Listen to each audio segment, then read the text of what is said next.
దా తిందురా. Jumbo size sunflower seeds, నా cocktail bird కూడా దానికి రాకున్నా కూడా చాలా ఇష్టంగా ఒలుచుకొని తింటుంది. ఇంకొకటి ఏంటంటే మనం ఒక 6 months బ్యాక్ మన ఛానల్లో ఒక వీడియో పెట్టాము. Cocktail bird love bird mating అవుతున్నాయి, దానికి ఏ చిక్స్ వస్తాయో ఎవరికైనా తెలిస్తే చెప్పండి అని.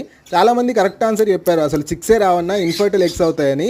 కానీ ఇంకొంతమంది మాత్రం ఇప్పటికి కూడా కామెంట్ చేస్తున్నారు అసలు ఏం చిక్స్ వచ్చినాయి, చిక్స్ వస్తే ఎట్లాంటి కలర్స్లో ఉన్నాయి ఏంటి అని చెప్పేసి. అవి చిక్స్ రావండి, ఇన్ఫర్టైల్ ఎగ్స్ అవుతాయి, ఓకేనా? ఎందుకంటే స్పీషియస్ వేరే కదా. నెక్స్ట్ వచ్చేసి సన్ఫ్లవర్ సీడ్స్ అయితే సూపర్ ఉన్నాయండి. ఎవరికైనా కావాలంటే మాత్రం బుక్ చేసుకోండి. మా పార్ట్నర్ బర్డ్స్కి పెట్టుమని పంపిస్తే రైలీ నేను కూడా తింటున్నా.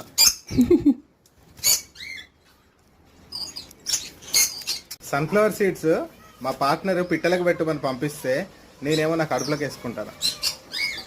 అది నేను నా కోసం ఒలుచుకున్నారా? చూడండి పప్పు ఎంత ఉందో, సూపర్ టేస్టీగా ఉన్నాయి తెలుసా నిజంగా. ఇగో అరే పడేయకు రా అట్లా.